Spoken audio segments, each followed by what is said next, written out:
Ok. Boa noite, pessoal. Vocês já sabem que eu estou fazendo nesse momento, né? Estou mandando essa live para uma galera, para todo mundo assistir a gente. Então, dá um tempinho. Hello, Laura. Hello. I'm sending this streaming for our friends, a bunch of drummers. Hello. Please do the same. Send this streaming for your friends and people of your band. Please, let's share this streaming with Laura for all the drummers around the world, like I'm doing right now. And, ok. Oi, Fernando. Tudo bem? Pronto. Mandei para mais ou menos umas 100 pessoas. Primeiro eu vou falar em português, obviamente, como vocês já sabem. E depois a gente conversa um pouquinho em inglês. A gente está também lá no YouTube, para ficar gravado no YouTube. E vocês podem assistir aqui ou no YouTube, do jeito que vocês quiserem. E pode mandar as perguntas também no YouTube, se você quiser. Se não, vamos aqui mesmo, tá? Então, vamos lá, pessoal. Boa noite. Tudo bem com vocês? É muito legal estar com vocês aqui. Semana passada nós tivemos aqui Jenny Seaborn, direto do Canadá. Foi uma live muito legal, passou muito rápido, é inacreditável como essas lives passam rápido, muita informação. A gente, assim, tenta fazer a live render, mas nem precisa, porque é muito rápido mesmo. Então, todas essas bateras aí estão de parabéns, tá? Assim, as americanas, as canadenses, do mundo todo, as brasileiras. Então, vamos para os avisos aí dessa semana, tá? Hoje nós temos Laura Dunn, Laura the Drummer, direto dos Estados Unidos, para falar com vocês. Vamos falar várias coisas hoje.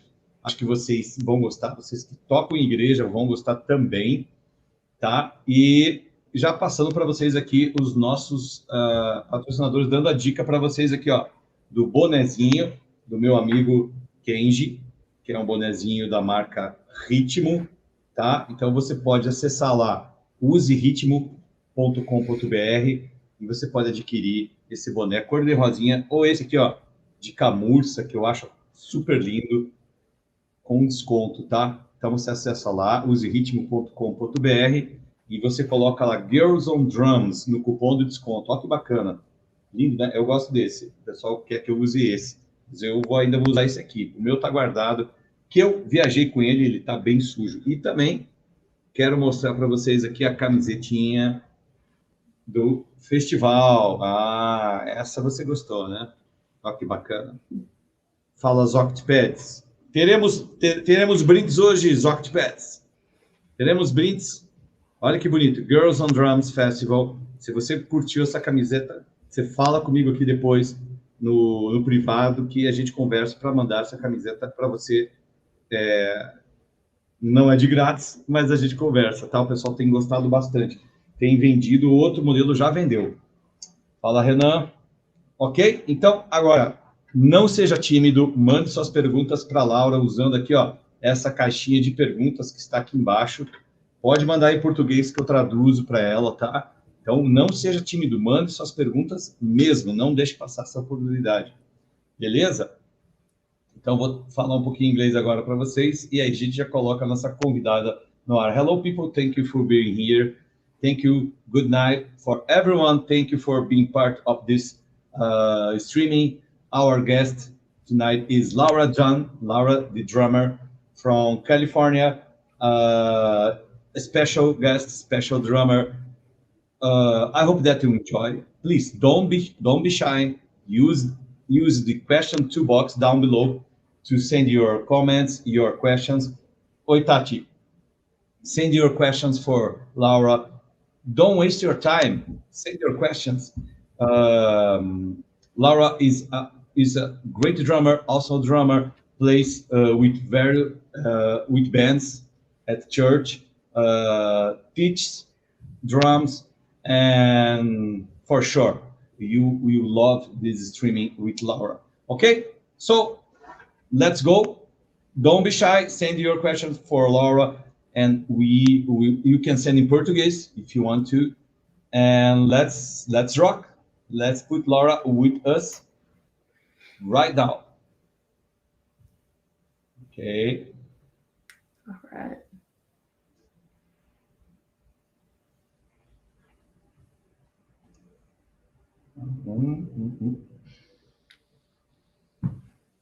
Laura. Okay. Where is Laura? Hello? Are you seeing me? Hi. Hello, can you hear me? Yes, I see you on Instagram. For Laura. Can you guys see me? Okay. Okay.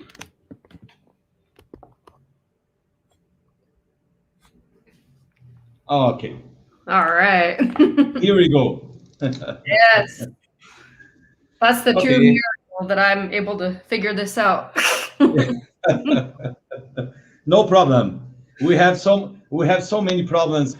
We are doing our streaming number 97 tonight, and can't you believe what kind of problems we had since last year? We have so many funny problems here, but it's okay. Are you okay? Are you having problems? I'm trying to figure out how I could get it to sit like without falling down. Yeah, you have to ask to a cell phone support. Right. Okay. Sponsor. Yeah, I need help with the technological stuff. That is for sure. Okay, people. First of all, thank you for being here. Sorry for the delay for the people in California, but as Laura said, please explain for us the problem, Laura. Okay, so for some reason, they continue to do something called daylight savings time here in Southern California. It affects us like this past Sunday. You go to bed at like 11 o'clock at night, and then the next thing you know, it's actually like midnight. So it's an hour ahead. They call it spring forward, but it really means you just lose an hour of sleep. So this whole week, I've been kind of catching up from that and yeah, getting used to the new time. So yeah. Okay, so I hope that your friends enjoy, and when they see Laura Drummer is live, they run for see you. Okay. I hope so. Laura, yes. We receive your new material, your new photos, your new pics, and wow, it's absolutely awesome. But my question is not about styling. My question is about the how can I say, what important so many important to do this kind of material for you. Please tell for the drummers, say for the drummers something about the real how much is important to produce this kind of material. So with these images, the last time I did a real like photo shoot, it was probably 8 years ago, and so I was already with Spawn drums and with Paiste cymbals. And then recently I had the honor of getting signed with Big Fat Snare Drum as well. And so I just wanted to update my images because they were so old and they don't, like, I look different than I used to. And I feel that it's important because then when you go to like events, like when NAMM is going to be up and running again, you'll look like you really do in real life. And so for me, it was just important to get some newer images. And then I also recently had a second drum kit built by Spawn. So I wanted to try to get some new images that like show those drums and that do it well. And I really love the photographer I worked with, Erica Vincent, and she's out of Hollywood in Los Angeles. And so for me, it was about an hour drive. But when I saw her stuff, I knew I wanted to do a shoot with her because she works with a lot of musicians and she actually plays drums herself. So it was kind of cool. Yeah, so she maybe knows what to do when you are doing some the best positions to do the new material. Yes, exactly. Yeah. So do you want to post? Do you pretend to post this new material at your Instagram because it's so cool? Yes, I posted it on my Instagram and then I sent them over to Peisty as well because they just updated their website and they asked all of their artists to send new, like an updated bio and updated images and stuff like that. So I sent it over to them, but I'm not sure if they got my stuff up there yet because it was all like within this last week. But yeah. Great. So I know that you play at a church. Mm-hmm. I play at my church too. Actually, we played almost the same songs. Oh, wow. Yeah, we will talk about this later. Okay. But there's one thing that people sometimes people play at the church, and people sometimes think like, wow, this I don't have to have a new material or do something like you did, like that kind of new material, because maybe it's not good, maybe it's not good for the band, it's not good for the church, it's not good for our pastor, it's not good for blah blah blah blah. Let's talk specifically about this kind of thing because I think it's so important. Yes. So when I first started going to my church, it was about 10 years ago, and we moved from Los Angeles down to Temecula, and I was already in a band in Los Angeles. I was already endorsed by Spawn Drums, and I had never even heard worship music before. Like, I never heard any worship music. I grew up listening to punk rock and playing like anything Blink-182 would put out and Travis Barker would do. I would like just learn it and play it because it was so fun for me, and hip hop and rap as well. So when I went to my church for the first time, it was a life-changing experience because I just felt the presence of God in music and in worship, and I'd never experienced that before. And so once I started getting plugged in and started serving on the worship team, they knew that I used to play in all different kinds of bands, and that I actually used to model when I lived in Los Angeles. And it took a while for God to kind of get a hold of my heart and for my priorities to get straightened out. And for me personally, that was just, I knew once I did that serving in God's house and bringing excellence to the church was something that I knew God was calling me to do.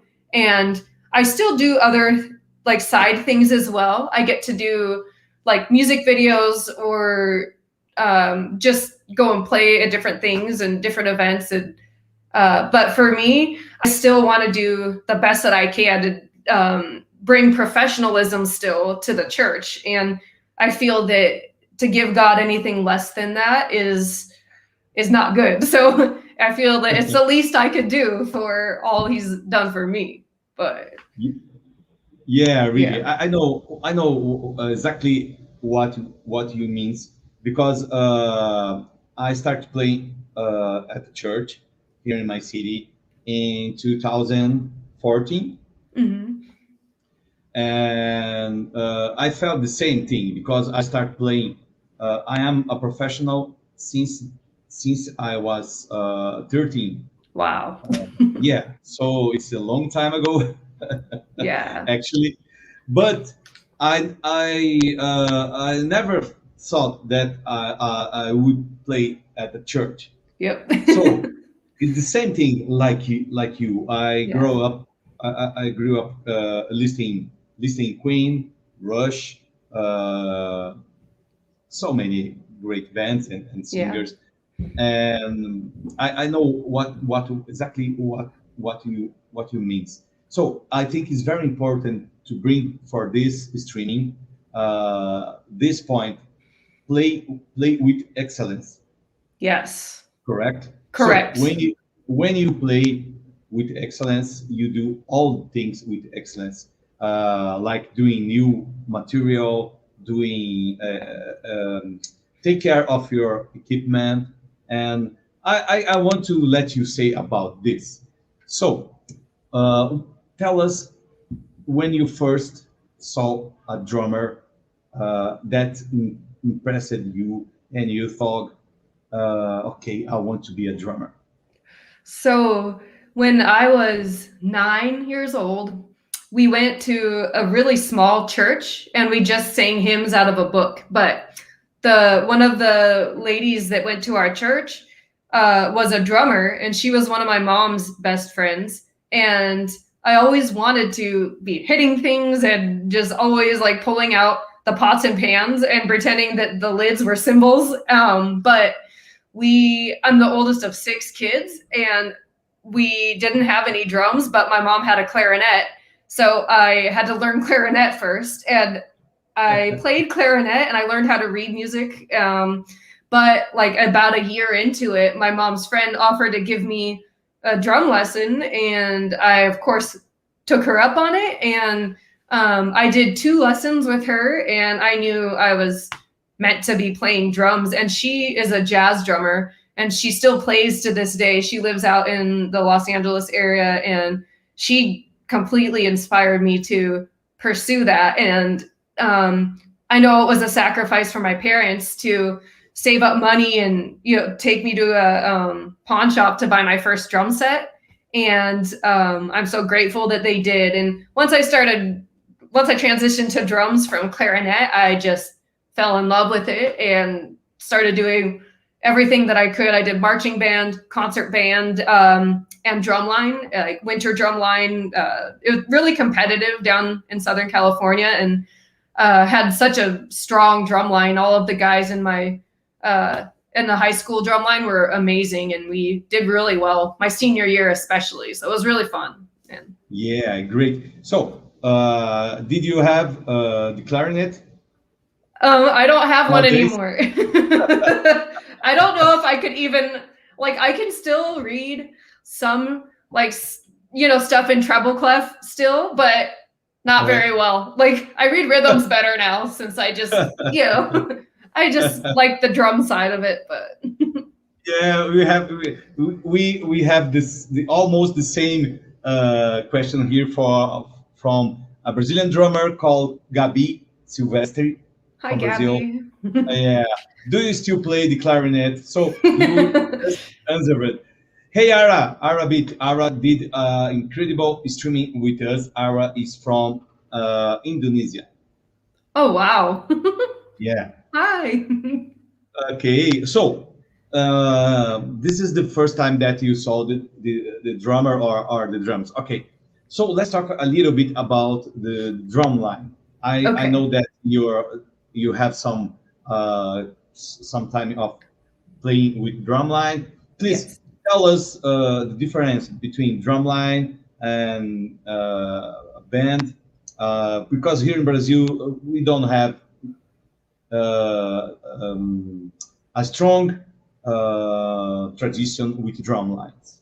Okay, so the drum line is, they call anybody that's playing like the actual drums. So we have the snare line, the bass drum line, and the bass drums are all different sizes. There's typically about 5 of them.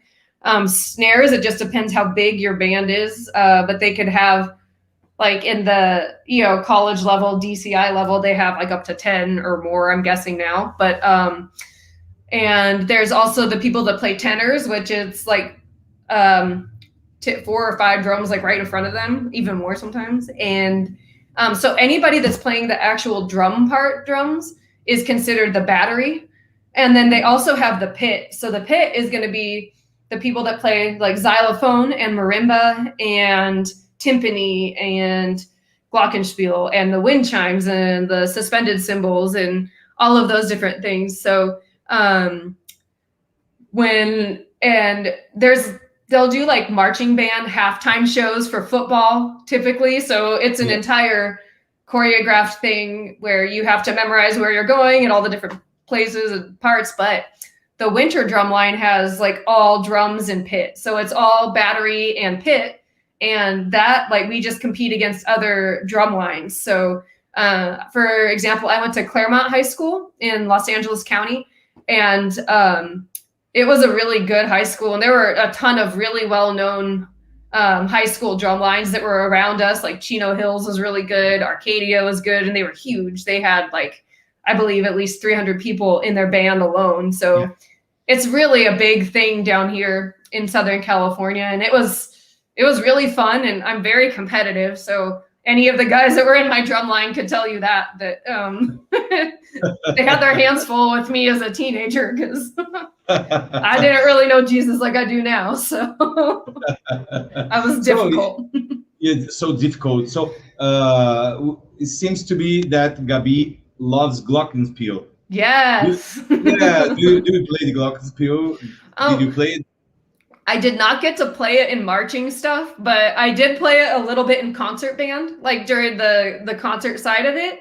Because I played snare in drumline. So whenever we had concert band, I liked to do stuff like that. The things that did have melodies, and I liked learning the different instruments instead of just the snare. But I mean, I love snare, and I still practice all the time. Like every time I practice, I'm on my practice pad doing my rudiments and like running through my old drumline warm-ups. And when I teach my students, I teach them a lot of the same stuff that I learned in high school. And it's been really neat to watch students of mine that come to me because they want to learn drumline stuff, and have them make the snare line at their high school. And that's a big deal for me, because that's a different type of drumming that not a lot of people, have that background. So whenever I get students that have a hunger for that, I love getting to teach that.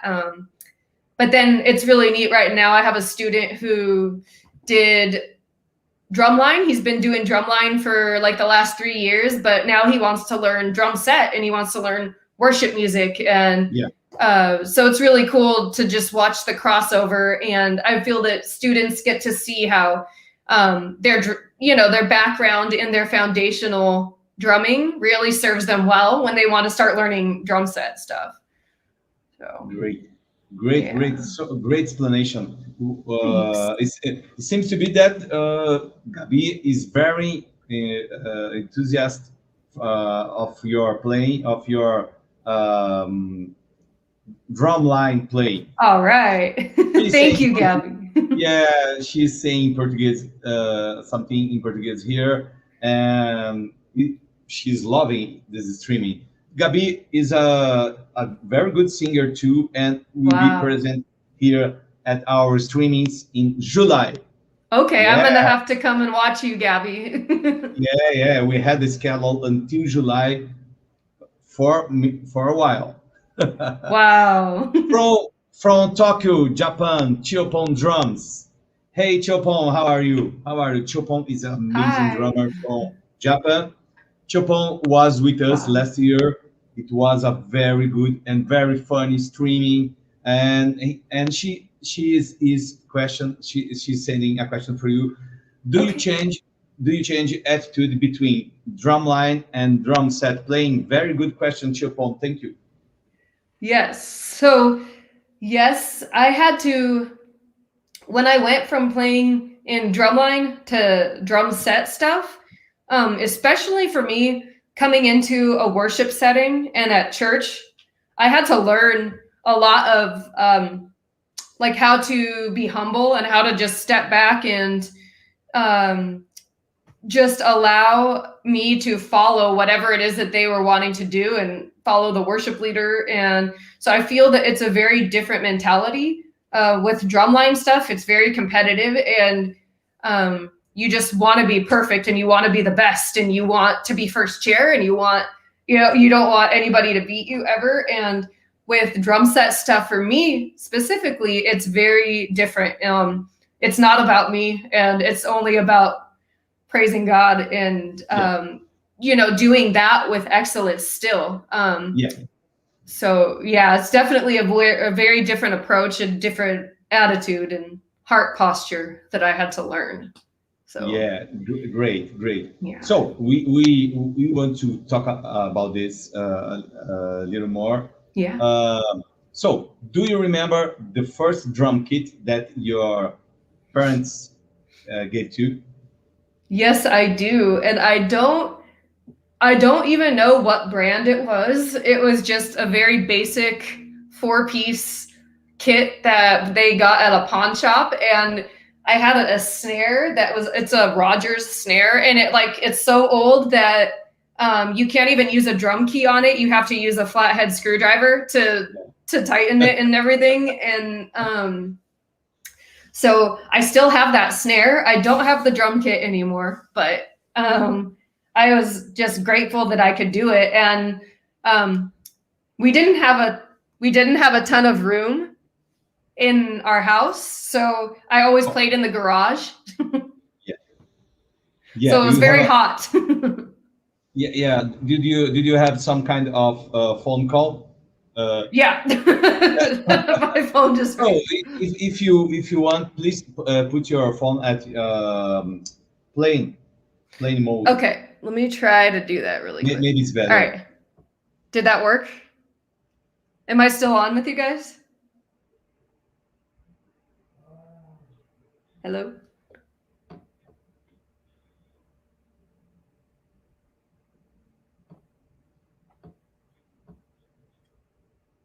Hello? I don't know what I did. Can you hear me now? Okay. No Hello? volume. I messed it up.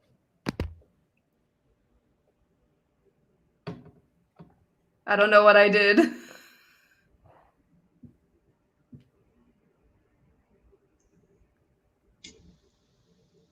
Are you hear me, Laura? Are you hear me? I can't hear. I don't know what I did. Something happened in the way to heaven.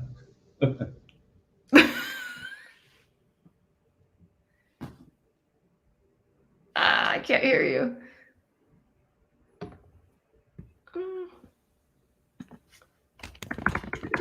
Okay, are you hear me? We have a little problem with the phone.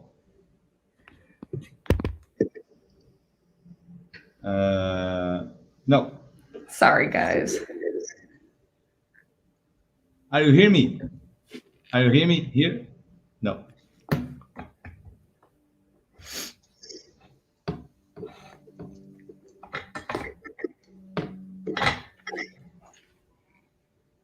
Okay.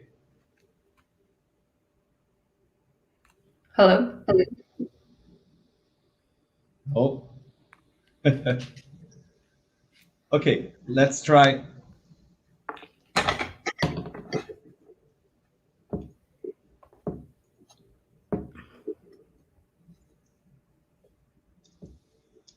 Hey. Okay, I can hear you now. Okay. Can you hear me? No. Let's see what happens.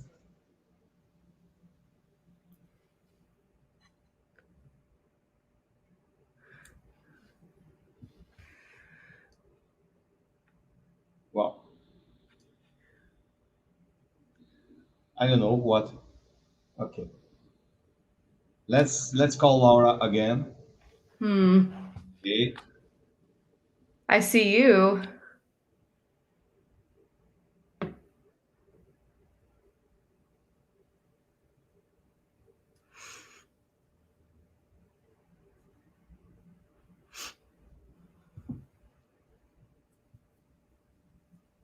Let's try it again.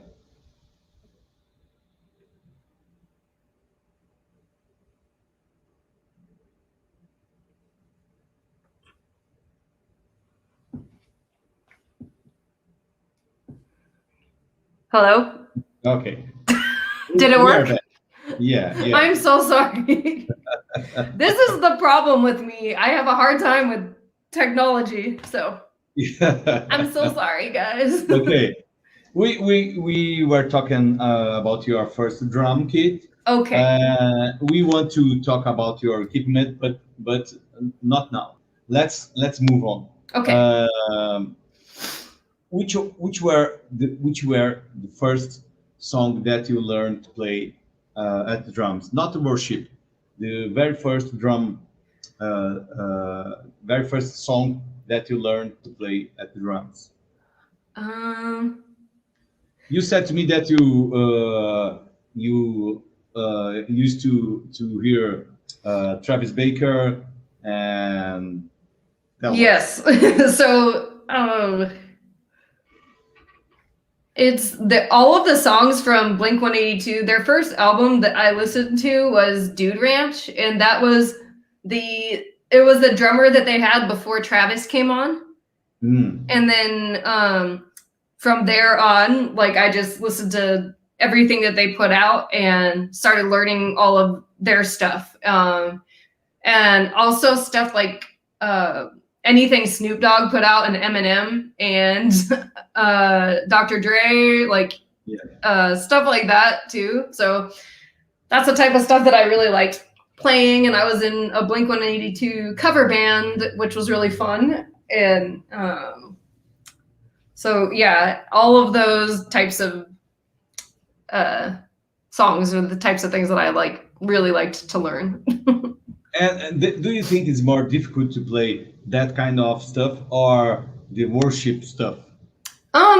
For me, I'd say a lot of the punk stuff is a little bit more technically difficult.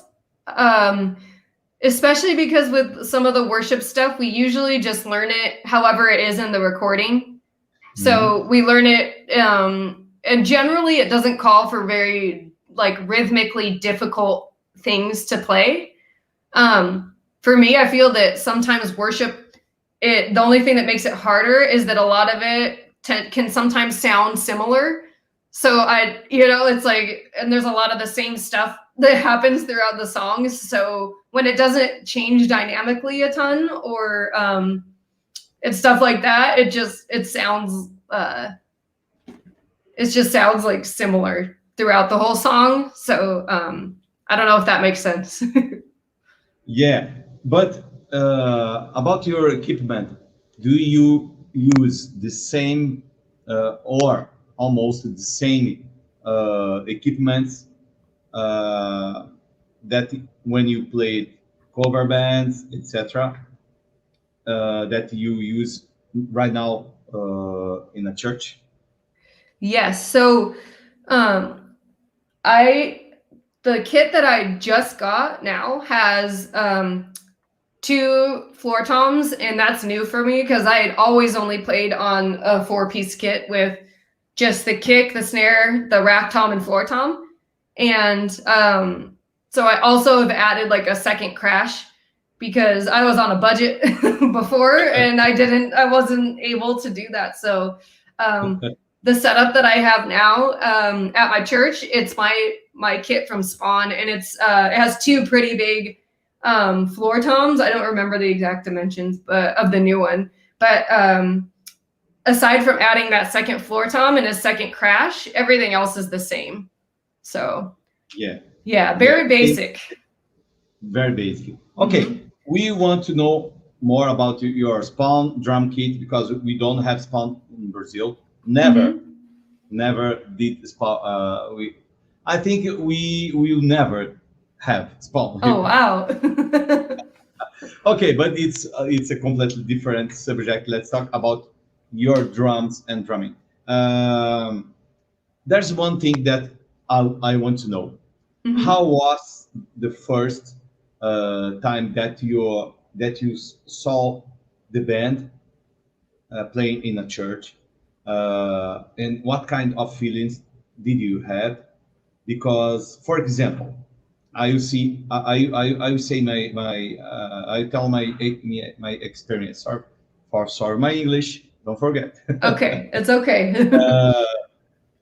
I remember when I I saw the band playing for the first time at my church, and I saw a very young players, not teenagers, but very young players playing a hill song track.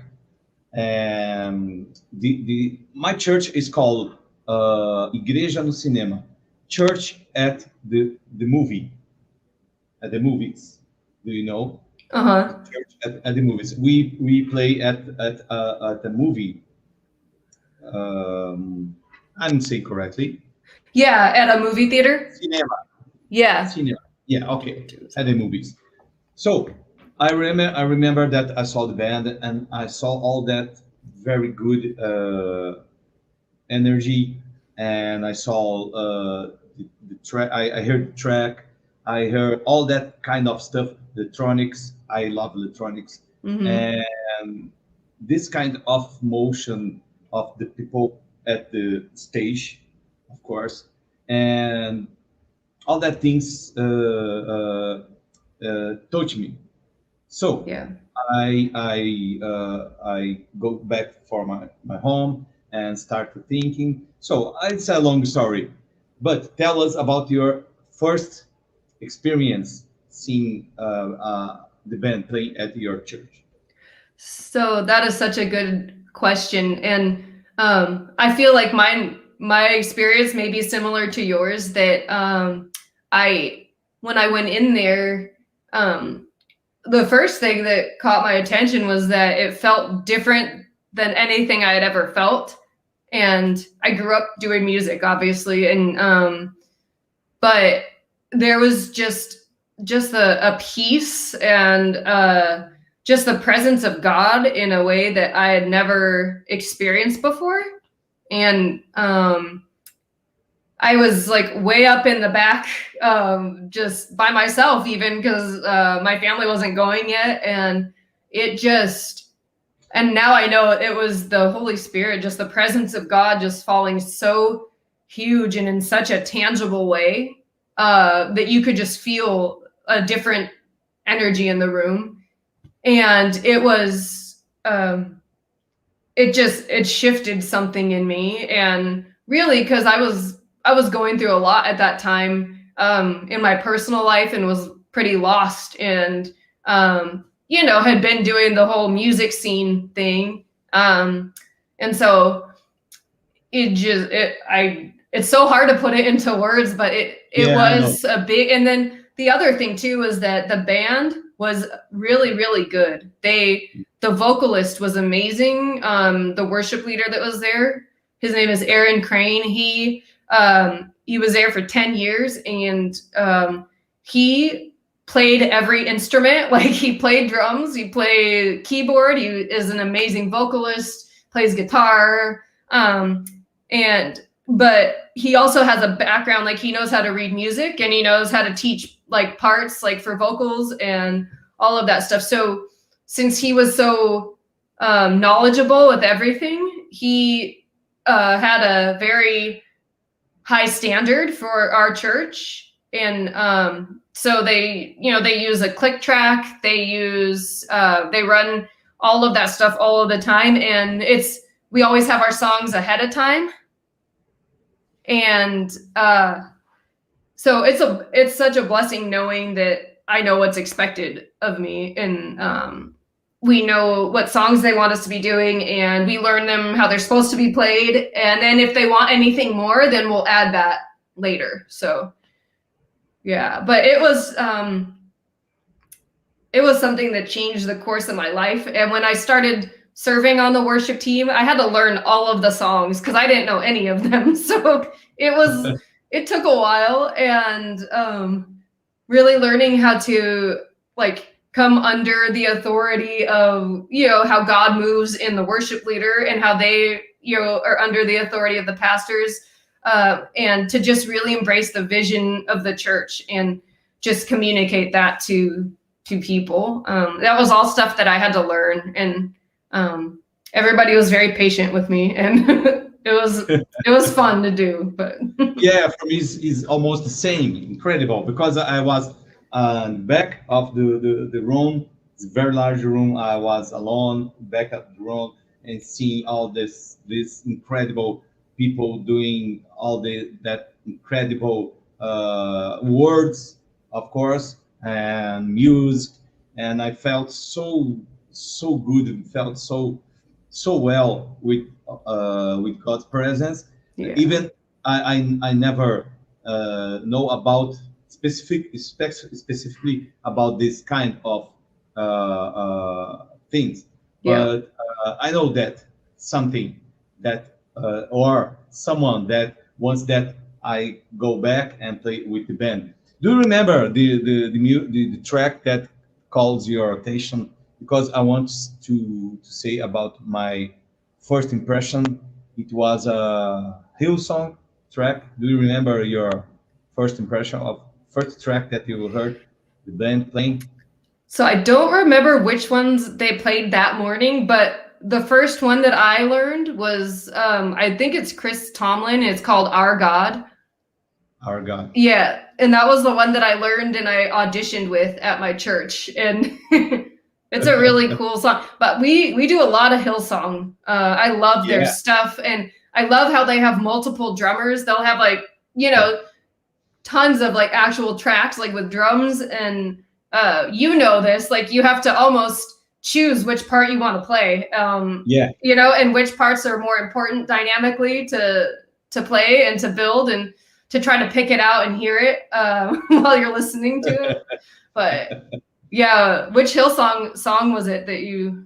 Yeah, I'm looking for it because I want to show this streaming is very special because you have so many things that I want to discuss and talk about, and me, I have to because we are playing both at our church,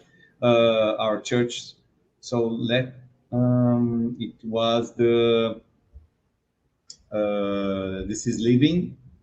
Yes. I think it was, yeah, This Is Living, or Alive. Yes. One of the two tracks that I saw for the very first time. Did you did a kind of audition to play with the band?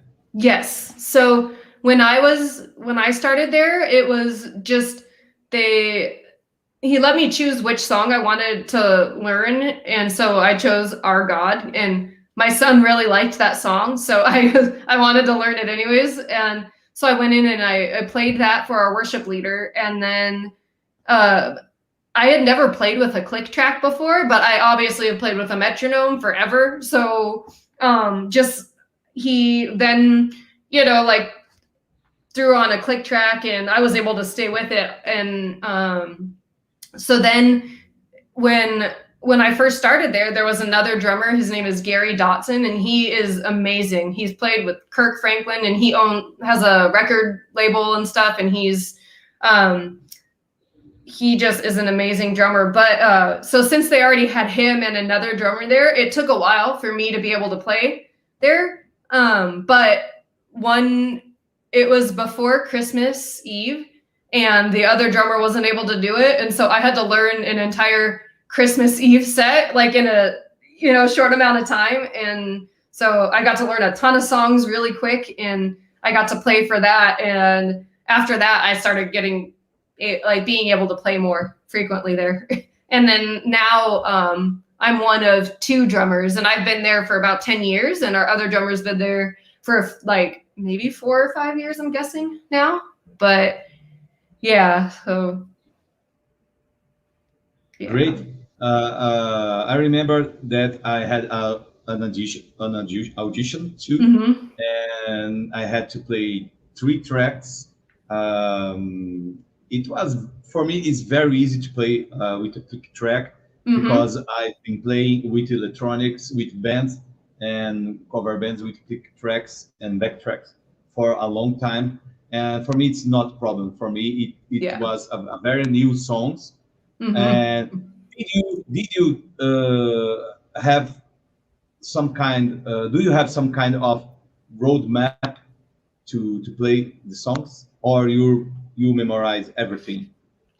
So generally they'll give us the chord charts for each song. So it just has, the lyrics and whatever chords the like band is playing, but nobody, as you know, probably nobody writes out the sheet music for the drummers because not very many of us play that. So what I have to do personally is if it's a new song that I don't have a lot of time to memorize, I will just I will write out like eighth note build or come in here or swell on the cymbals. So I'll just write little notes on the chord charts, and I really wish that there was somewhere that would write out the sheet music for us because it would be a lot easier and faster. But generally, we have a you memorize. Yeah, we have to memorize it, and In general, yeah. Yeah, because I know that I know so many friends of mine play in church bands, and I can tell you, it's very difficult to find someone that do what I do. So I have maybe a little kind of gift for you. I have to show you just a little moment to pick up one thing. Okay, thanks.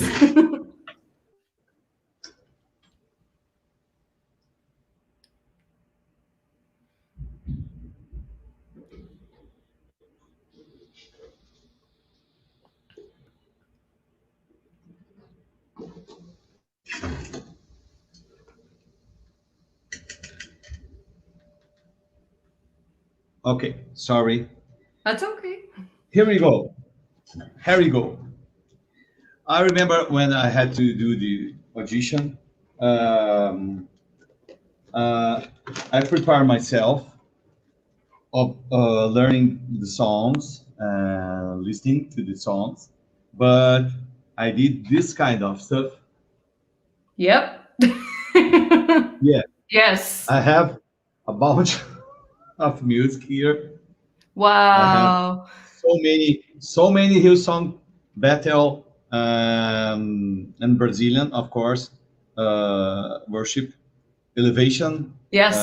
Yes. So many tracks here. So real love. Yes. Yep.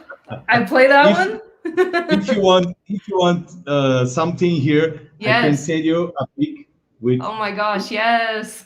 Yes, so many. That is so cool. Yeah, my treasure. Yes. Oh my goodness! I love that you have them all and that you saved them. We should work together and come up with a service for that for worship drummers, because it would be such a blessing. And then yeah, we honestly should work together and we should collaborate all the notation that we have and find, a way to post that to help other drummers. Yep. Yeah, sorry. I have almost, I think it's 50. Dang. 50 songs. That's cool. I wrote everything, and I'm still writing everything. Wow. Yeah. Because I love to do this kind of stuff. So tell us, Laura, how do you prepare yourself to play at church? For example, what kind of preparation do you do? And please tell for the people here that want to play at church, what kind of stuff you have to learn. Okay, so for us, we usually have our songs about by Tuesday at the latest, in any given week. And we currently, for a regular service, do 3 songs. So what I do is, even if it's a set that I know all of the songs, I still play through all of them every day. I'll still warm up on my practice pad and I'll go to my kit and I'll play through them at least one time a day, especially the ones that I've already played before, because every time you play it, you hear something different, or, and for me personally, I like to listen to those songs in my private prayer time and my worship time, just my alone time with God, and really really focus on the lyrics and what they're saying and what, what it means personally to me. And, of course we have favorite songs that we like playing more than others. And some of them I love for the lyrics, and then some of them I love for the drum parts. But I generally like to focus on that for that week, and just I ask God how He would want me to play it that week. And so then if it's a new song, I'll just print out the chord chart, and exactly what you did on your paper, that is what I do. And I just write out as much notation as I can. And for instance, last night for our youth service at Bridge Youth, we did a song by Hillsong United called Whole Heart. It's a really cool song, and the drum parts are like, they build a little bit differently in each section. So like especially the bridges, they're different every time. And it's in 6/8 is a really cool song. And like I've played it before, but I finally had time to write out my parts for last night. And it was just so much better because I was able to just kind of track with it and, play it exactly like it is in the recording. So, but I will do that for Sundays, and for Wednesdays, I play on Wednesday nights for youth. We only have like 2 to 3 days with the songs, and we only have a sound check rehearsal, and then we go straight into the set for that night. And then for our Sundays, though, we have an actual rehearsal night every Thursday. So Thursday, we're allowed to bring our chord charts and have a music stand in front of us, and then we record that one. And our sound engineer, Travis, is amazing, and he mixes it, and then he'll put it up the next day so we can go back and listen to the recording from rehearsal. And so from there, we'll just make any adjustments that we want to make and any changes that need to be made before Sunday. And then by Sunday morning, it all has to be memorized. We don't have any music stands in front of us. And we do 2 live services that stream every week on YouTube. And so there's a lot of preparation that goes into it. It takes a lot to do it well. And I don't want to give God any less than He deserves. So I take it seriously, and I do it to the best of my ability every time that I get to do it. So great. Great. How about you? It's same? almost the same. We do live at YouTube too, presential, of course. Nowadays, actually, we are at a red flag, pandemic red flag. Mm-hmm. I don't want really to talk about this because it's not important. We live in another kind of perception, I think. Yep. It's a world thing. Yes. Okay. We don't live in a world. It's just momentary. I just received. Actually, I bought a new drum kit for the church because we want to do a little how can I say, we want to maintain our service at the movies, so the movies are closed again.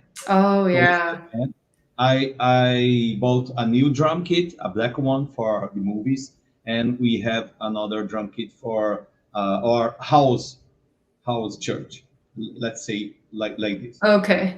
My preparation is almost like yours, and we play about 4 to 5 songs for the service, and our mentor sent to us the tracks. I have the tracks. I play with the tracks. I write if I don't never play the song, I do my roadmap. Mm-hmm.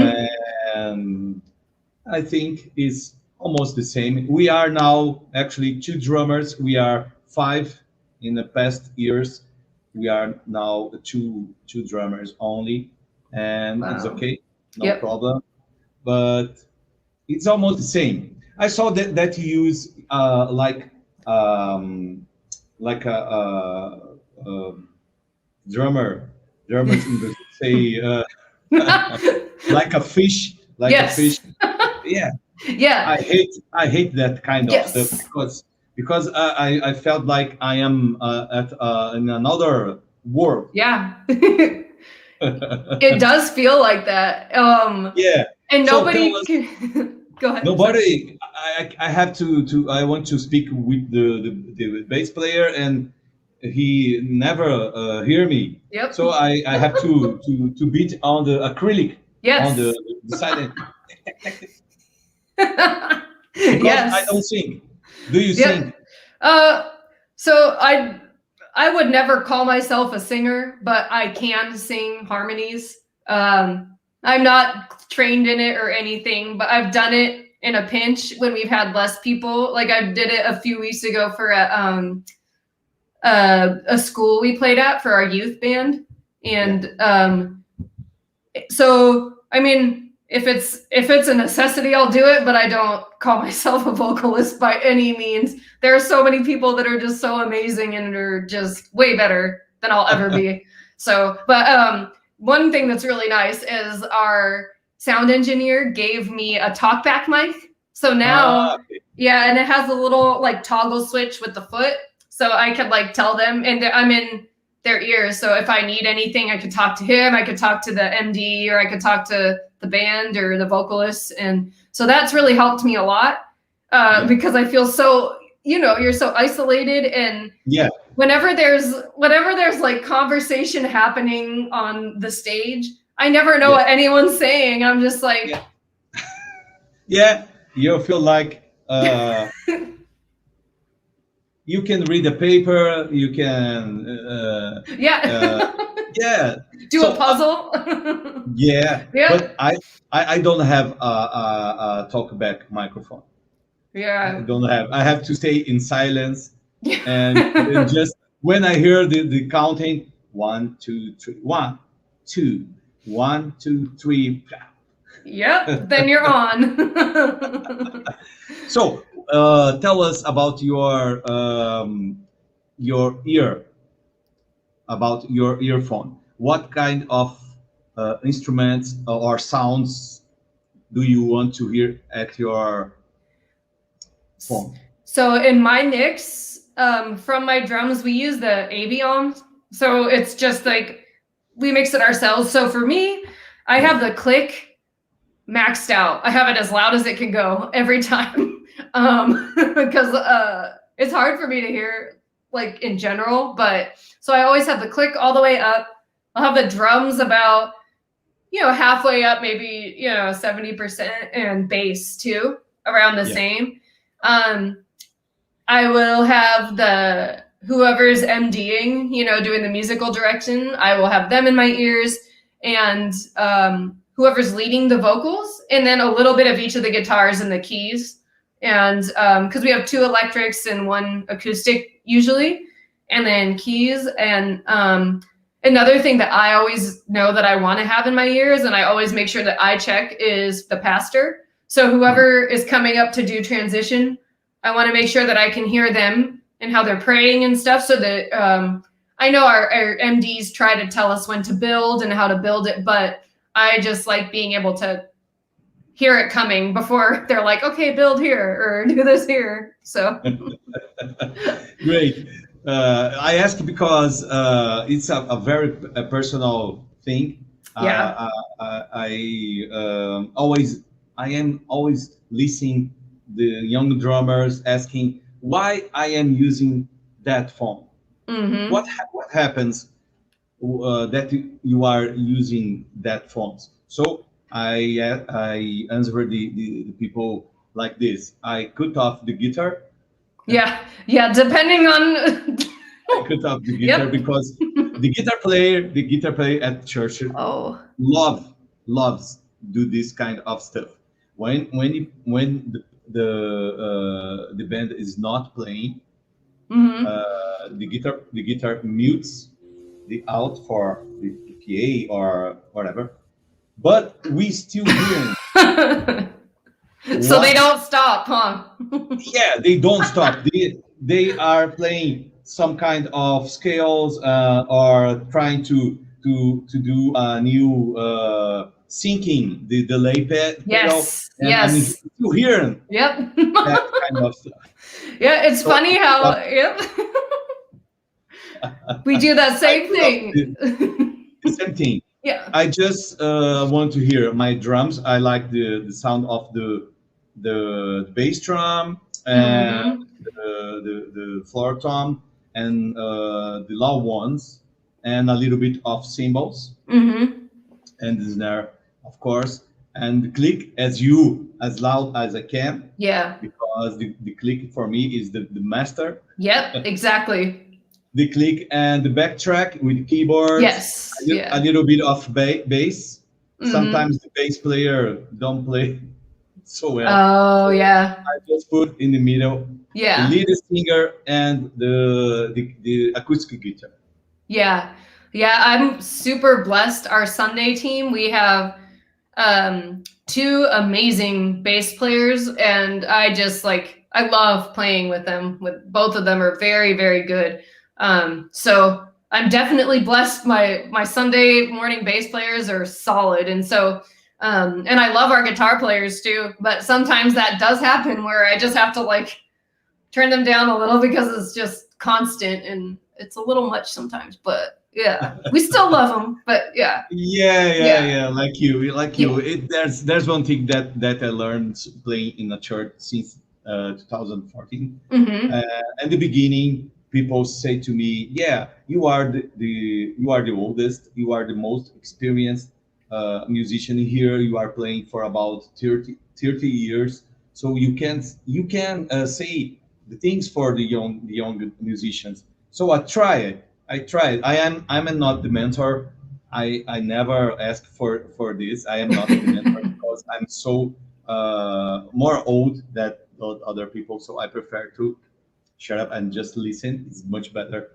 So Yeah. I learned to do this kind of stuff. Uh, just just say the people when you ask it for say something because there are so many musicians that want to play in a church band Mm-hmm. and they arrive with so hungry to play and Yeah. sometimes they Yes. overplay play a lot of drum fills Yeah. and guitar with so many effects. Did Yeah. you saw this kind of stuff at your church? So yeah, we actually that is a really good question. Can I pause for a second so I can plug my phone in? Yeah. Okay, I'm gonna switch a different ear thingy so that I can plug my phone in really quick because Okay. it's dying apparently. I'll be right back. No problem.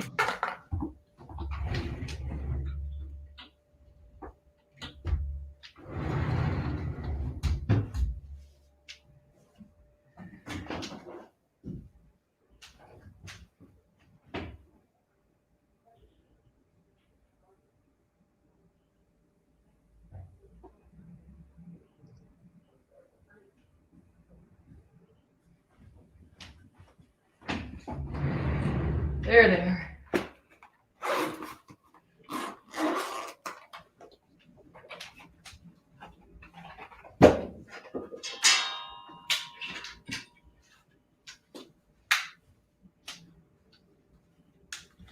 Sorry. No problem.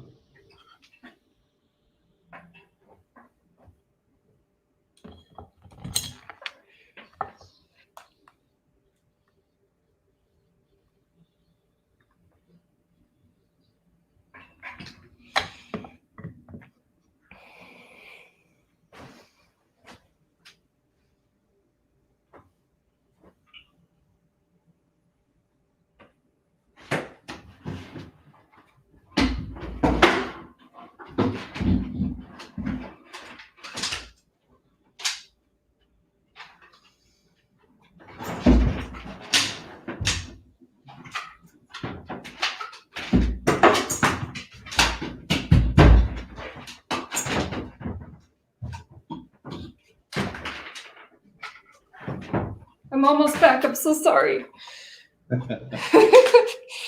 I hear you, so that's good. Now I just gotta plug my phone in. Yeah, beautiful tattoos. Oh, thank you. All right, I'm almost there, guys. I'm so sorry. Was my last that I did. Oh, nice. What does it say? Yeah. Oh my gosh, I love that. That is so cool. Aw. Okay, here we go. We should be good. Yeah. Okay, yay, hi. Are you hearing me? I can hear you, yes. Can you guys hear me? Yeah. Okay. So we were talking about new musicians arriving to do audition or play with the band.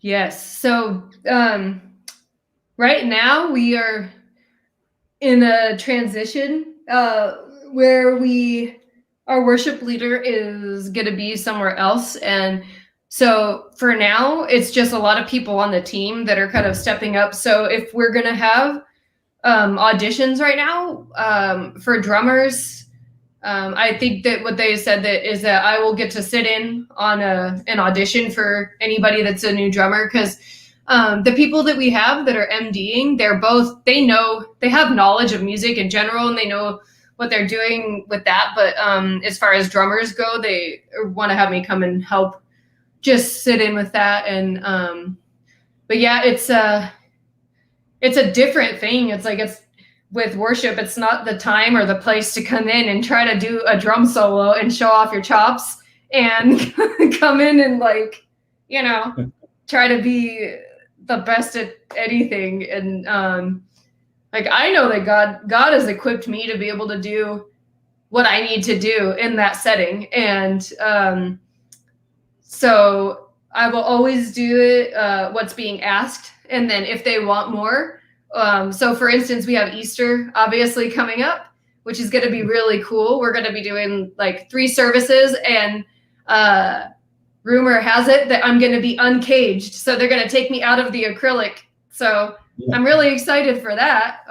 They're getting, uncaging me. And I guess we're doing a couple versions of songs that that are really cool songs, like an Elevation one, a couple Hillsong ones. But the versions that we're doing are based off of a gospel type cover of those versions. So with those, I'm going to get to have more freedom to play that type of stuff. But with people coming in, our worship leader that we had before, he was really amazing at just making sure that everybody knew that, we're here to serve God, and we're not here for the stage. We're not here to put on a performance. It's a platform and not a stage, is the mentality that we have at our church, is that, we're there to worship and to enter into the presence of God, and hopefully create a throne room for God and for other people to be able to experience that. But I used to think almost like this, but recently, maybe 2 years ago, I started to think about this kind of thing.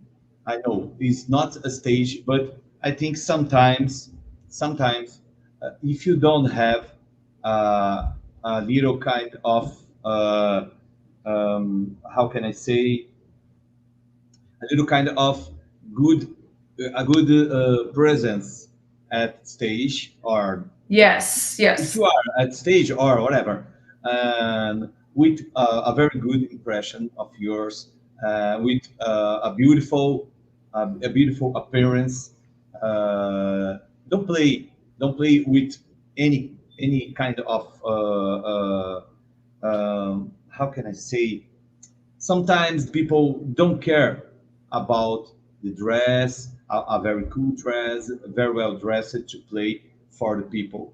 I saw so many very good musicians that go to the service, to the church, dressing horrible things. I don't think it's a cool thing, Yeah. because people want to see a clean sound, a very good sound, people that are inspiring another people I don't know how to say exactly, but Mm-hmm. I remember when we start at our church to talk about this, and sometimes it's very hard to convince the musician to get their best. Do you know what I'm saying? It's not playing the best; it's being the best. Yes. Yeah. I'm not talking about just for your appearance. No, no, it's not like a mask. No, no, Mm-hmm. it's you are on TV, you are online, you are in front of a dozen of people. So you have to be a very good how to say in English appearance. I don't know if it's correct. Mm-hmm. You have to be very good in front of the people. Yes. And to be friendly and approachable and to yeah, to make sure, like for me, like for our Sunday morning ones, like I will always try to dress a little bit nicer than I would for like our youth service on a Wednesday night.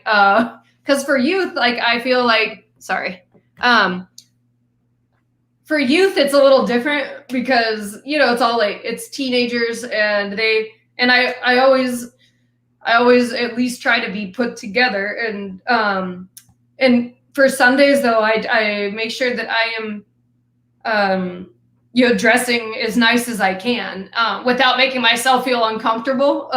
Yeah, But still, and then in between services too, we want to like go out and just go and greet people and say hi and just as a whole, as a person, just being yeah, approachable and just connecting with people so that they so that yeah. it's just it's It's difficult yeah. to say what I want, what I would say. What I can say. It's not like being sleeping and wake up and oh my gosh, I have to go and go to play at service with your pajamas. Right. No, okay. Right. It's okay. You have a cool T-shirt. Okay. I want to say this kind of stuff for the young musicians. You have to be prepared for all the things. Yes. Correct. And to treat it as if it's a professional gig, as if you were showing up to play for a show or to play in a different setting. Like you wouldn't show up like that for that. So to be proud of it and take pride in it and to treat it as it's with value and to put effort into that is definitely something that we should do, because people, when they come into church, like they see you before they hear you, generally, like they're going to see you. You're very visible when you're up there doing Yeah. worship. So um, to yeah to you have to make sure that you're doing excellence in all things, like even putting yourself together. And for me, unfortunately, it takes a little longer because I have to make sure that I like do my hair that day or put on makeup because I look a mess without it. So I know, like for me personally, so that's what I have to do to feel my best. Because it's like I don't want to be up there and have it be a distraction for how bad I look. It's Yeah. like, ooh. Yeah. I know. So I can tell you, it's like Paul said. I have some difficulties to remember where the things are on the Bible, but I read all the things I Me too. remember. So no problem. Paul said, you have so many things at your kitchen. You have good things that you keep clean and shining, and you have dirty. You have the garbage that you put uh, out of your kitchen. So, what kind of these things you want to be? The clean and shiny things that you use at the kitchen, or the garbage that you put out of your kitchen. So you want to be clean, the shine things from God that you use at your kitchen, for example, correct? Yeah. So you don't have to wake up and go to the service directly. You have to prepare yourself, Yes. correct? Yes. So Laura, say for us, which were the most difficult track that you have to play at church until now?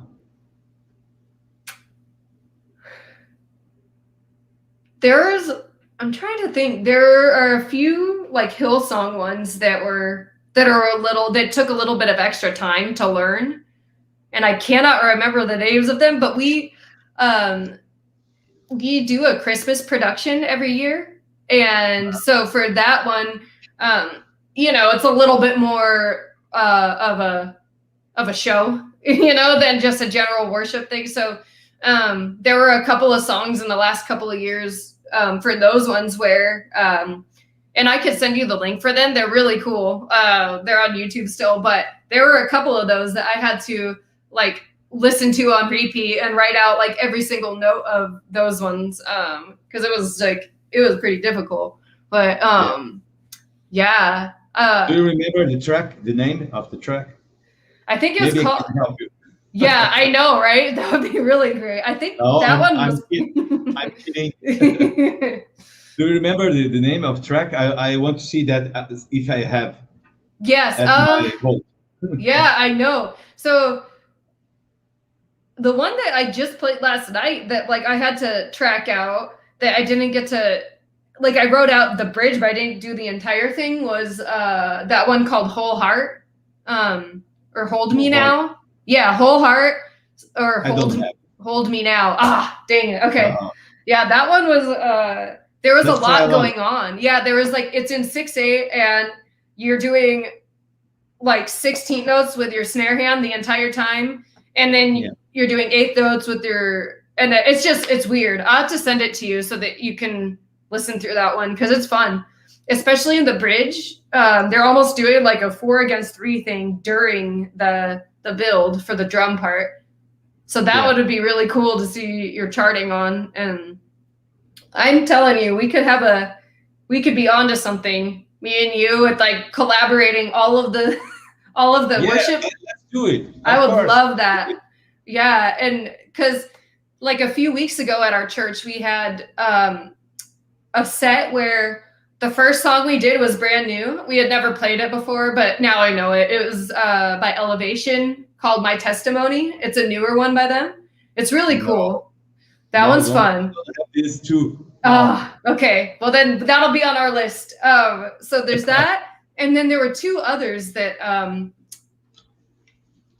we did that we had already done before, but the versions that the worship leader put up for that week were different versions. Like one of them was an acoustic version that had no drums and no bass in it.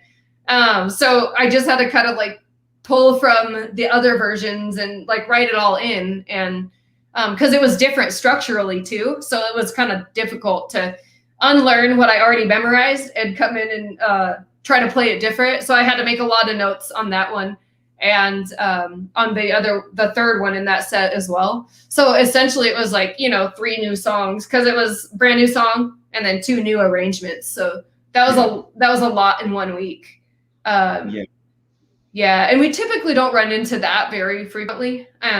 Like I was saying though, right now we're in transition. So we have different people kind of stepping in and, carrying the team right now with leading it and stuff like that. And everybody's doing such a good job. It's a difficult season when you're in transition with things. So, but we're still just trusting God that He has good plans for for our team and for our worship leader and stuff. So yeah, I believe. Yeah. So let me hear a little bit of a whole heart. Yes. If you go to like the bridge. Let me see. Because I don't want to put the entire song because sometimes we have problems with the. The reason I love using StreamYard, well, that's easy. I can make me, Chris Brogan, I can make a show like the Backpack Show.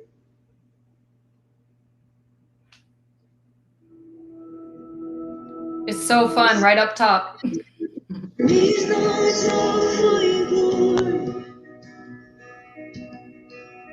Yeah.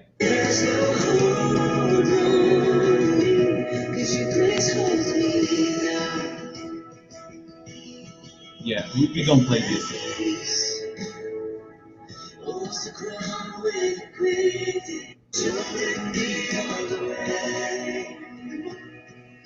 Here? It's after that part. Like after it does that a couple more times in the build, in the bridge, it changes every time and it's really cool.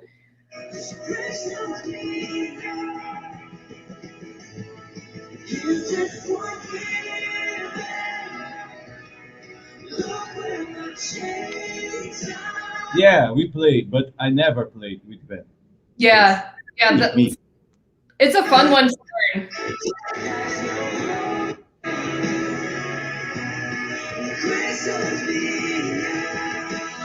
After this part, there's a long instrumental, and then it does the bridge like a whole bunch of times, and that's when it starts to build and change dynamically. Yeah, really cool. Maybe we have some problems with the how to say, the copyright. Yes. Okay. Yeah. I remember that I always wanted to play Evan with Hertz. Yeah, that one is like I love this track. Yes. And I like so much the track called The Rival from that album, from Christmas album. Do you know The Rival? I haven't heard that one. Yeah, I love so. Yeah, I want to check that one out. But yeah, no problem. Yeah, I have to say one thing that happened with Taya. Is correct? Taya.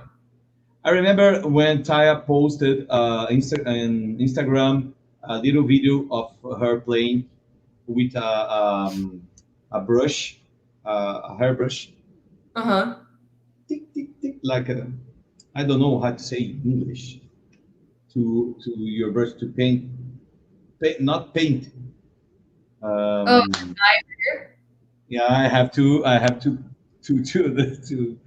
looking for. Sometimes is a problem. But 1 minute. Okay. A hair comb.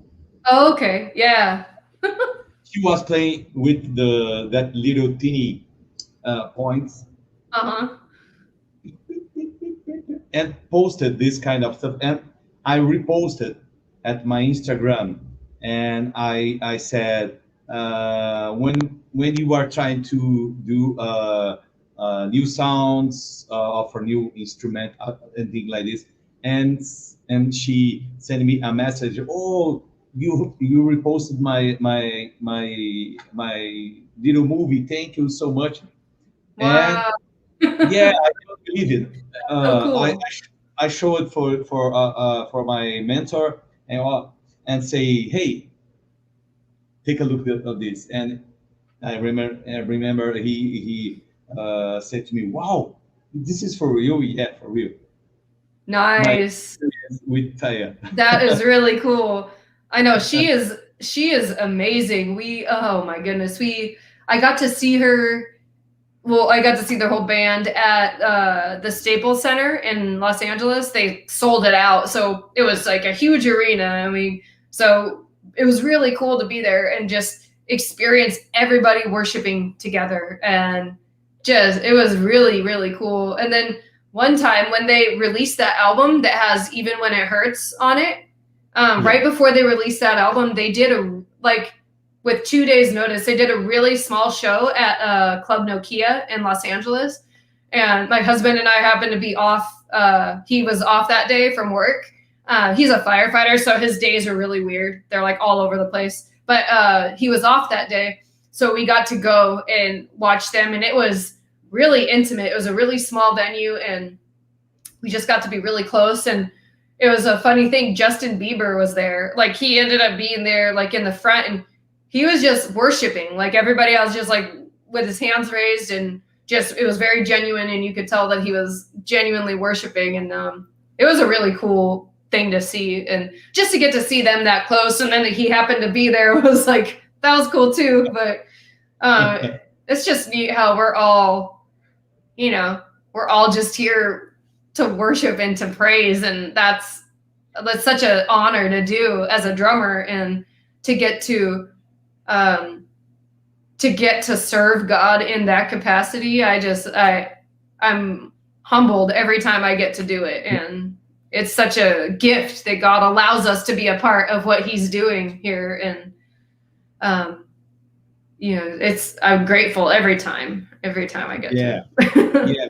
Me too. We have so many things to discuss, to talk about. It's so great to have a streaming like this. We are now with 1 hour and a half.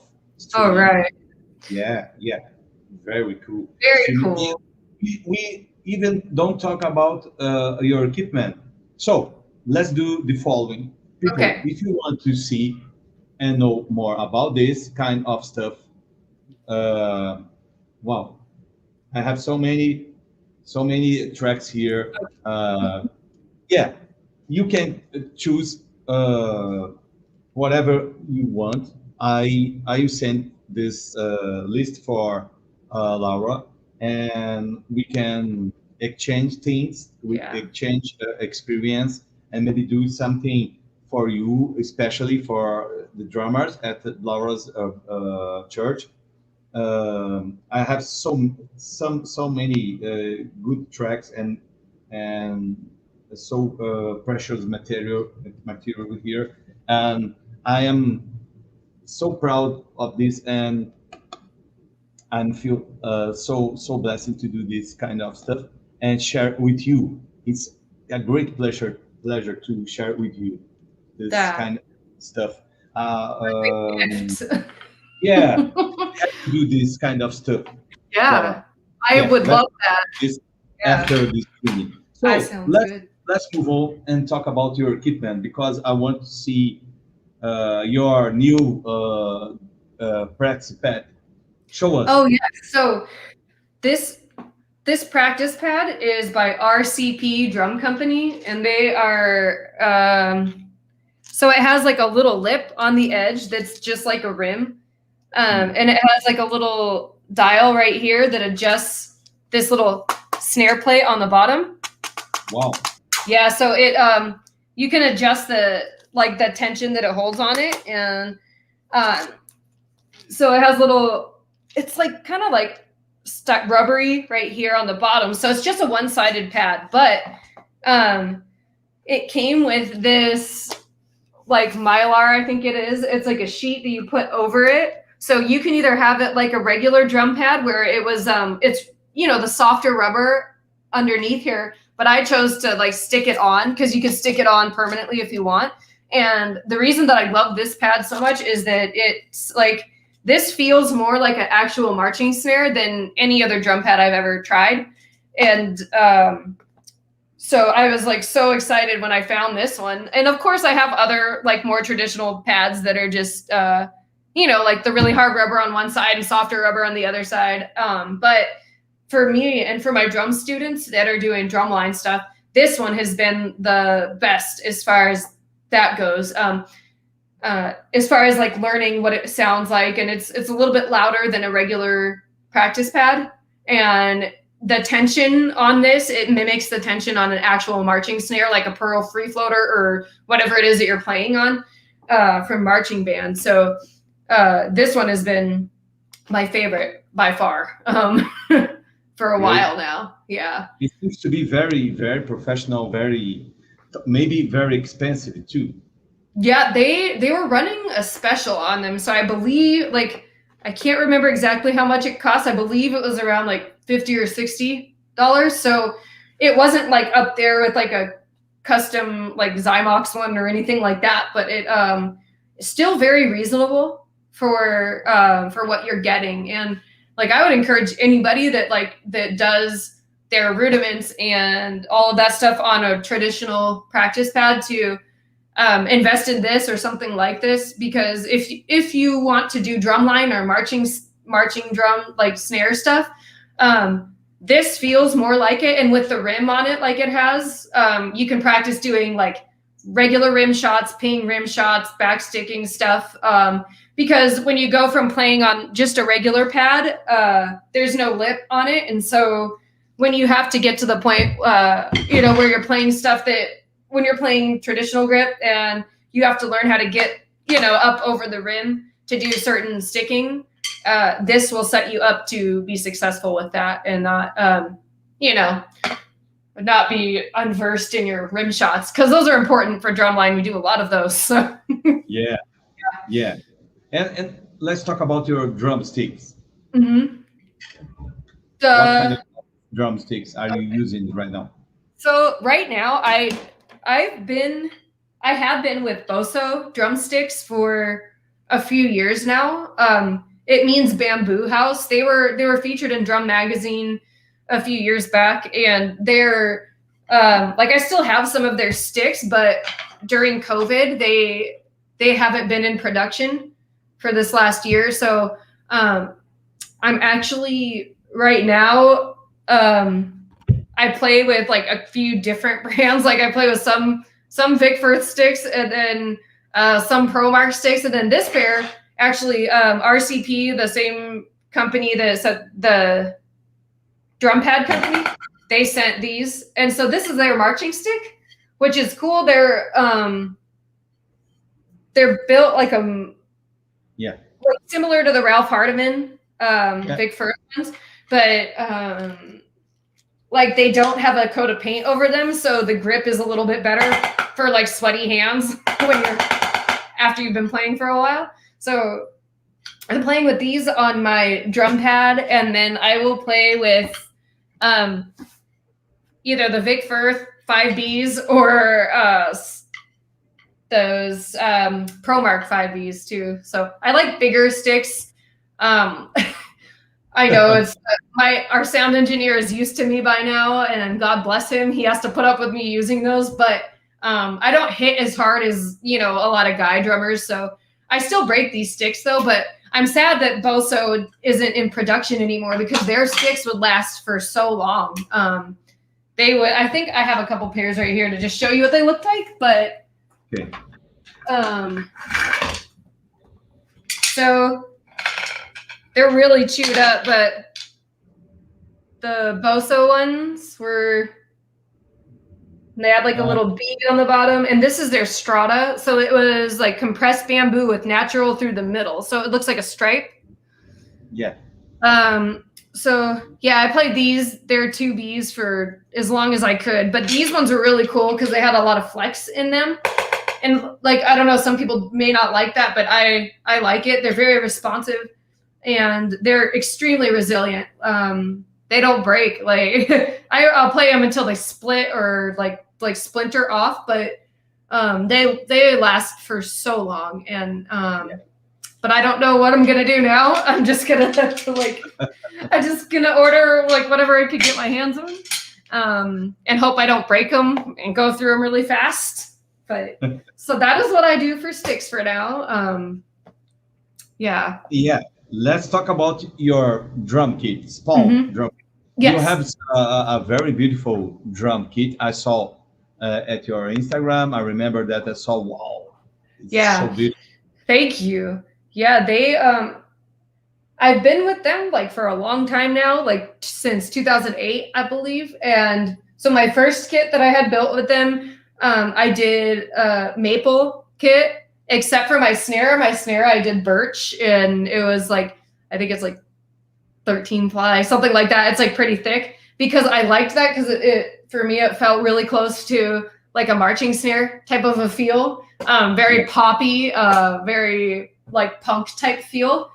And so now, like I was saying earlier, like I do have my second kit from them. They're based in Southern California too, and so when I signed with them, I was able to go in and just demo the kits that they had there. And Brian Spawn, the owner, is a really cool guy, really nice guy, and just he's still at it and building custom kits. And they have a lot of really good drummers that are endorsed by them, and so it's an honor to be able to, have an endorsement deal with them. And I finally, after all these years, got my second kit, and that one is the one in my church. And I actually did a second shoot that'll be featuring that kit, and I did the second photo shoot at my actual church where I play at. So that was like kind of special, and I'm going to be posting those ones like in a few weeks. I think I'll post those like right before Easter, and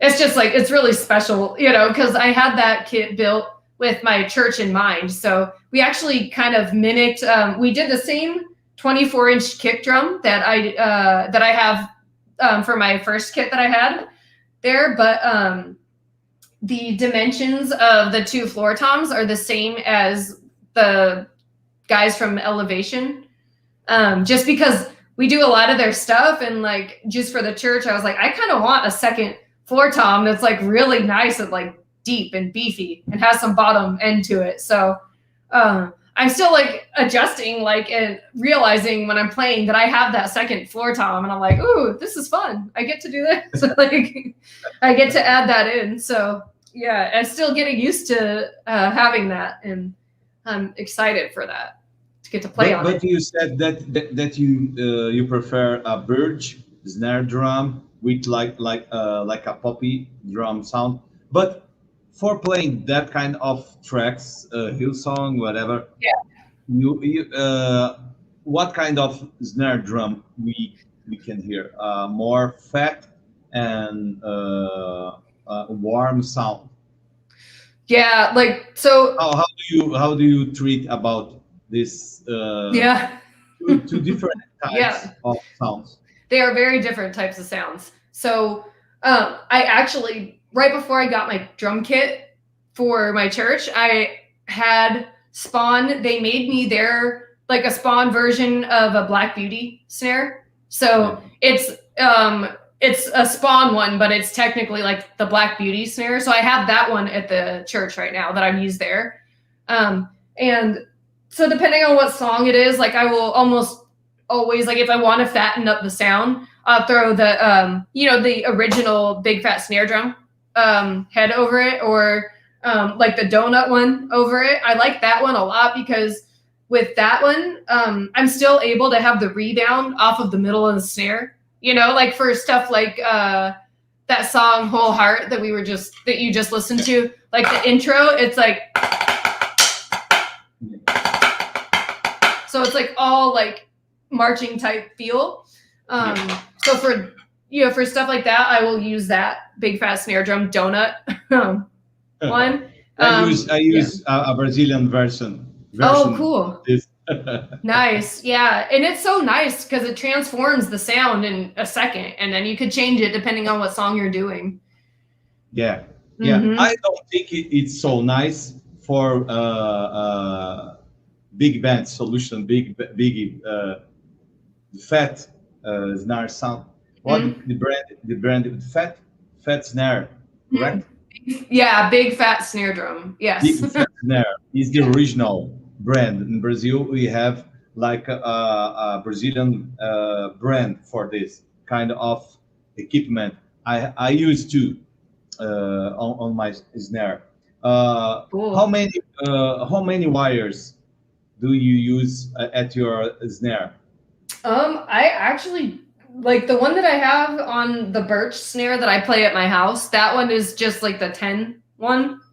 But I don't know what which one they have on the Black Beauty one. I haven't looked at like the bottom of it yet. Like I'm pretty sure the one that I ordered though for here is like it's like a really fat one. How about you for yours? Yeah. I prefer 30 wires or 40, 42. Wow, yeah. For worship? Yeah, worship. Yeah. I use a Gretsch hammered 14 by 80 hammered with a snare from Pure Sound. 42 wires. It's nice. Very warm, very punchy sound. Yeah, I think that the Pure Sound, I think that was the one that I had on that as well, on one of them. But yeah.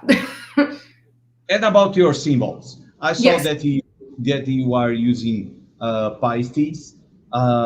It's not so common. Pasty or sound pasty. Yeah. And worship. I think you are the only one that use pasty, color sound, the black ones. Yeah. Yeah.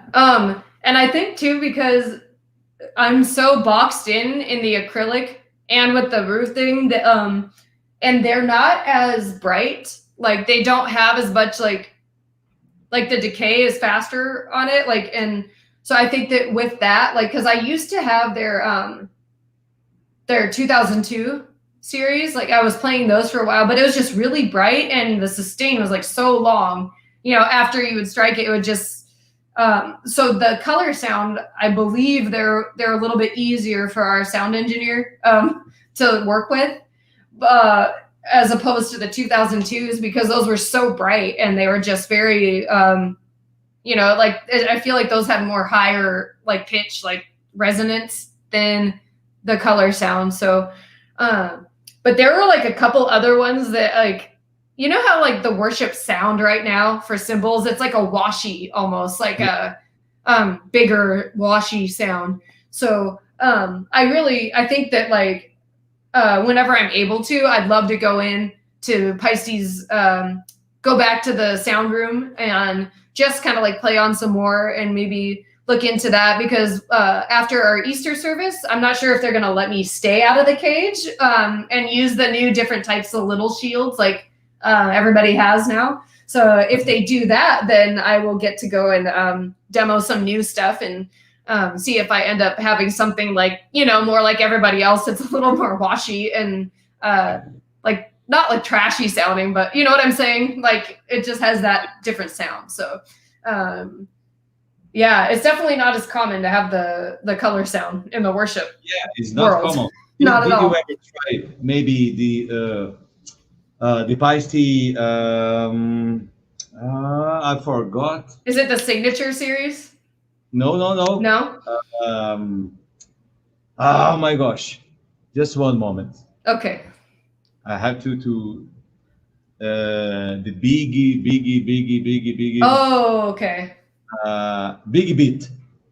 Yes, I tried those. I think that I demoed those at some point, and I like those. And those are one of the ones that I was considering for the next time. So I did remember liking those, and my worship leader liked those too. He was like, "Oh, that would be a good one, like a nice sound." I'm like, "Yeah, whatever."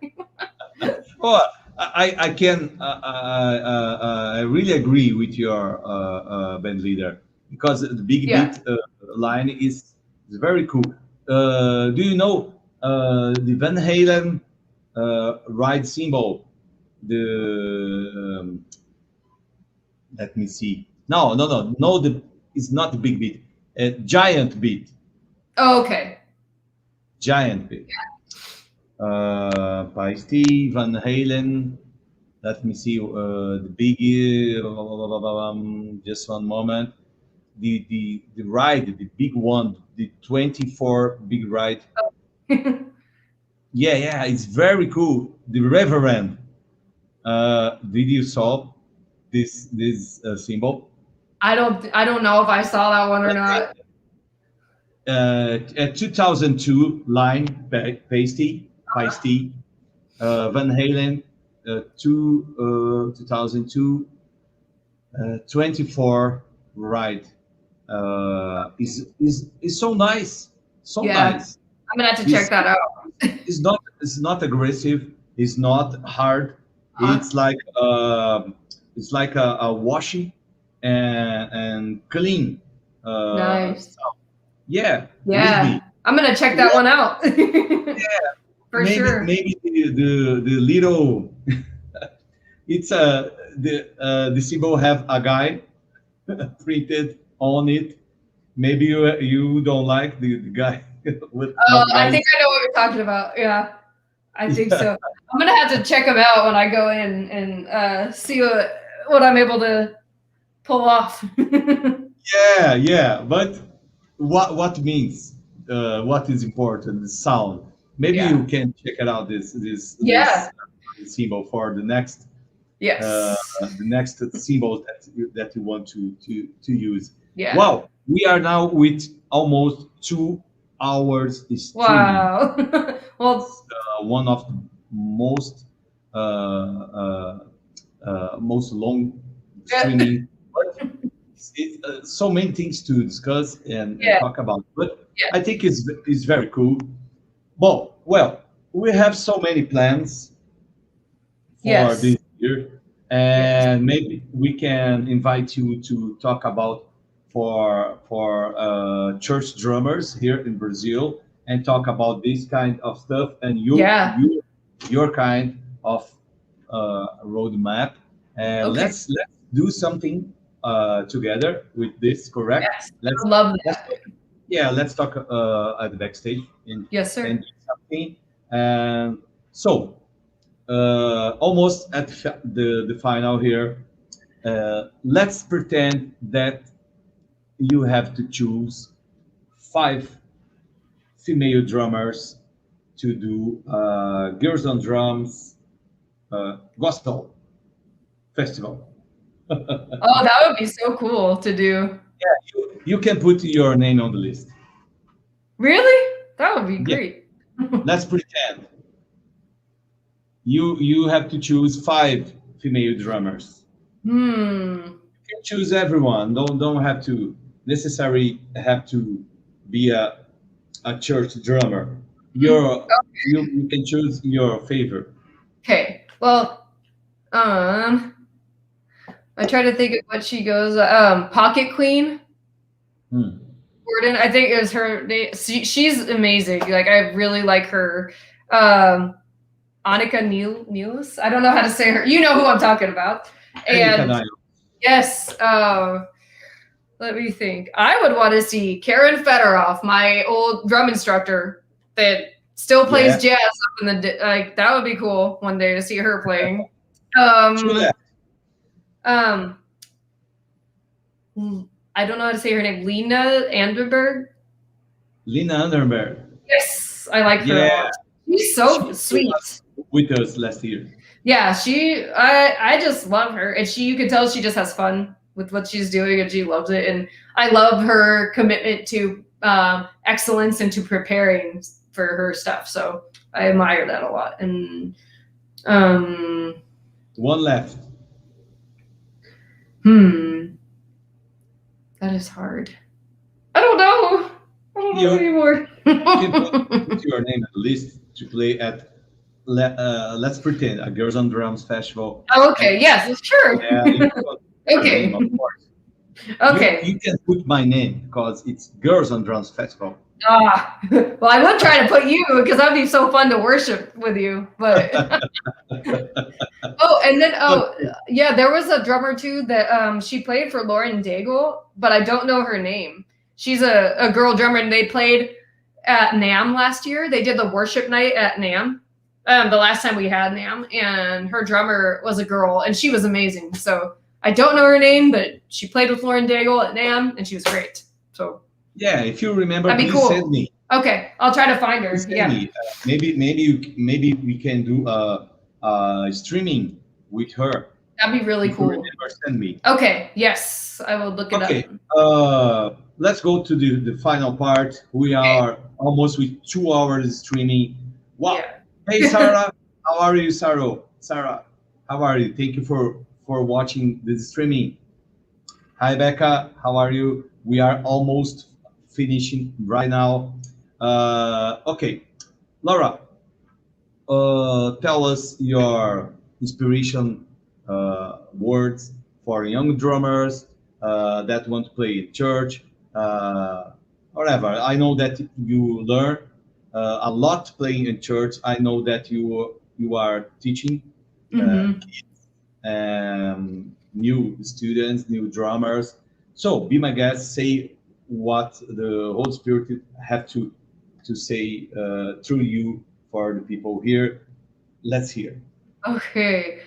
I would say just be patient with yourself and with the process of learning, and know that it takes time to build your foundation, and really just dedicate yourself and your craft to God and ask how it is that He is moving in you when you're doing worship, especially, and realizing that it's a privilege that we get to partner with God and to do something like this and serve Him like this, and to prepare yourself off stage even more, like just not only with our music, but spiritually, just spending time in worship personally and in prayer and in His presence. So that when you do go and you step on to the platform or the stage, wherever it is that you're playing, that it'll be an outflow of what's already in you, because when you're spending time in His presence, you're able to give that out more than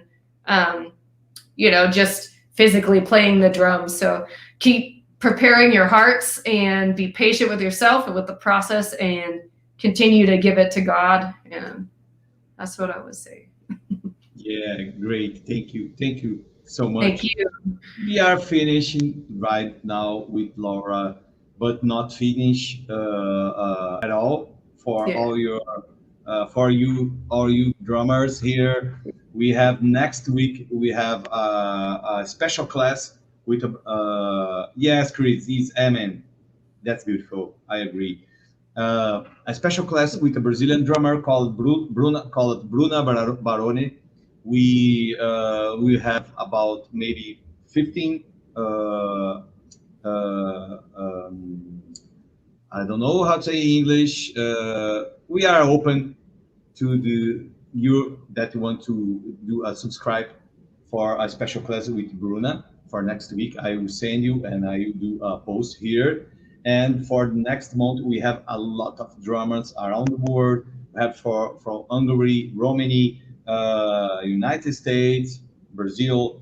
Wow, I've been traveling a lot with all these incredible drummers here. I want to say thank you so much for Laura for your time. It's an amazing time with you, Laura. Thanks so much for your patience and for waiting. We are scheduled for maybe 2 months ago. Yes, yeah. Thank you so much for your words. You are so inspiring drummer for all of us. Yeah, and please share with your friends this streaming, and thank you for being part. You are part of our streaming family now. Thank you so much for having me. It was such a blessing and such an honor to get to talk not only drum stuff, but worship stuff. And I pray that it'll minister to some young girls out there that are just wanting to do this and dedicate this to worship. And I'm really excited to have been on your show. It's an honor. And there are so many amazing drummers that have been on your show and been a part of this. And I am just so grateful to have been a part of it as well. So thank you for having me. Yeah, thank you so much. Please let your contact here for people and the church website or YouTube channel. Definitely. Yeah, so we just stream Sundays at 9:30 and 11:30 at thebridgechurch.tv. So if you go on there, or you could look on YouTube, just thebridgechurch.tv is the one that we have, or just follow on my Instagram. I have the link in my bio to our YouTube stream. So for our Sundays. Yeah. And for contact you for directly on Instagram. Yeah, for me on Instagram, it's at the THE Laura D drummer. So 2 Ds in there. Yep. Great. Yes, Fantastic. thank you. So, Laura, don't go away so fast from StreamYard. We have to talk a little bit backstage. And for you, thank you for being here. Thank you, people. See you next week. Stay in contact with us if you have any suggestions for streaming. We have a lot of drummers coming soon here. And have a good night. Thank you, people. God bless you all. Thank you. God bless. Bye-bye. Bye.